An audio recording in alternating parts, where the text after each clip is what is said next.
Well, the future of short game Saturdays is looking a little bit different, especially the short-term future. Let's do it, and let's do it now.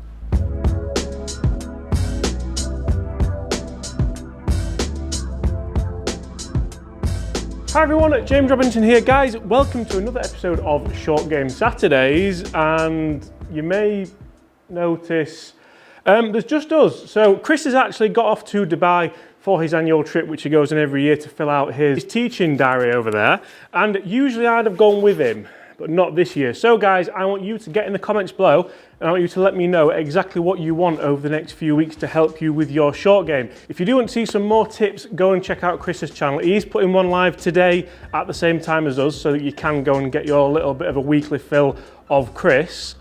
Not that anyone ever needs that, but it's linked up there now if you want to go and see it. Today on this channel, I'm going to talk you through some of the simplest golf tips I can give you, but you can also practice a little bit at home as well, because in the UK here, we're currently in lockdown, and it's not ideal, so hopefully we can use these at home in the living room, in the kitchen. I'd say in the garden, but I feel like Chris has gone at the perfect time. Now the first tip is a nice and easy one, and all we're going to do, you don't even need a ball for this if you don't want.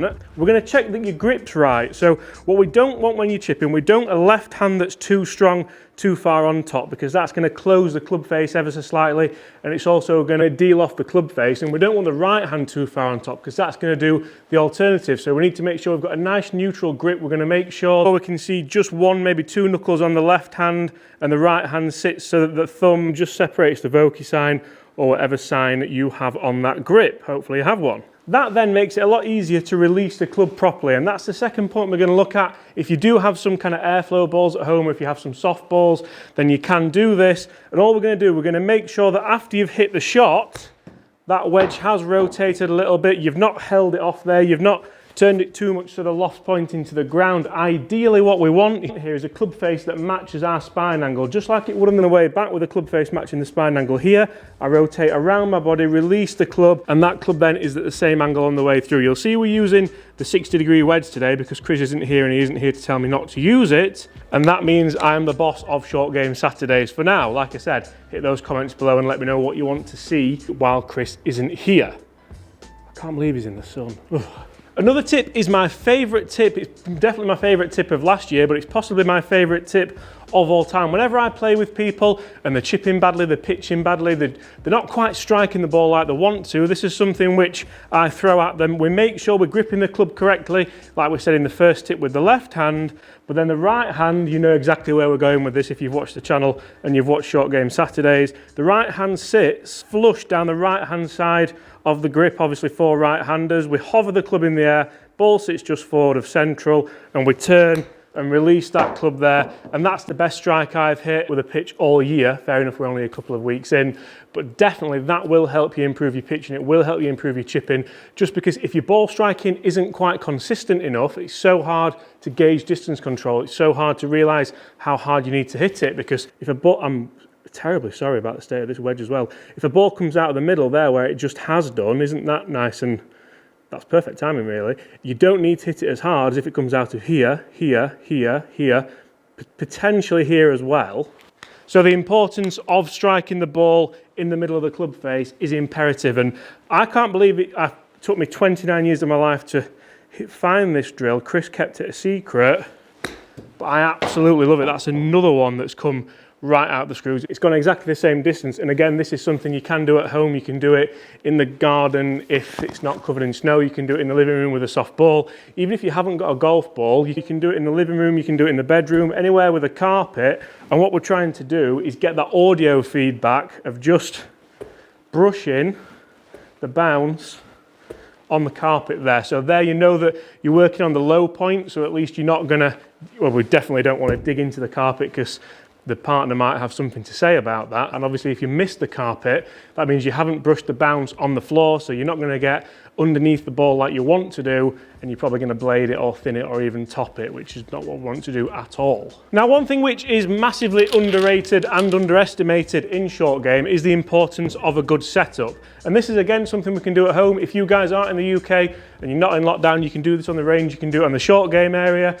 This includes different things like ball position, it includes how to stand, where the hands should be, because if you're not in the right setup, then generally it's going to be really difficult for you to get the correct mechanics, to have a good short game, to have a consistent short game, and that's the word which we're all pining for, isn't it? Consistent.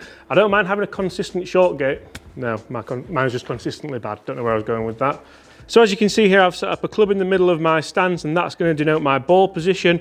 When I set up for a chip or a pitch, I do want to slightly favour the left-hand side with my weight. So I'm going to have about 60, maybe 70% of my weight on that front foot. I'm actually going to stand a little bit closed here. This is something I know Chris loves to do because that allows me to shallow out the club on the way through. A lot of people do stand open, then you get too steep, the leading edge digs down into the ball, and that doesn't generally work like you want it to. So ideally I'm going to have the ball slightly forward of centre. This is for kind of just a mid-range pitch. I'm not trying to flop it in the air, I'm not trying to punch it in there low. I'm going to have the weight on the front foot, and I'm also going to have a nice neutral shaft angle. This is something which a lot of people really struggle with. They get their hands far too far forward there. We activate that leading edge instead of the bounce, or people get far too back here, and that again activates the leading edge in a different way, in that we're going to thin it or blade it, as opposed to if the hands are forward and dig it into the ground. So generally you'll find that if you are in a nice neutral position, I might have the face ever so slightly open just to get that bounce acting lovely.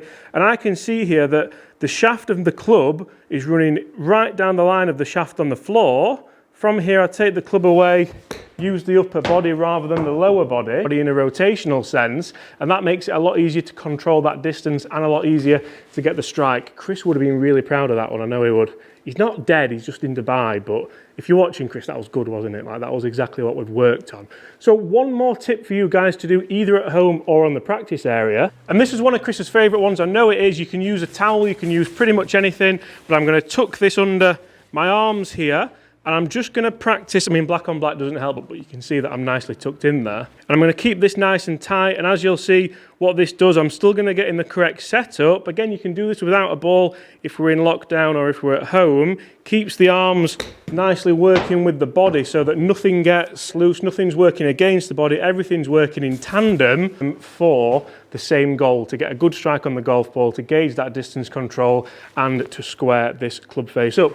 Guys, that's it. That's the first short game Saturday I've done on my own, probably ever. So I hope you've enjoyed it.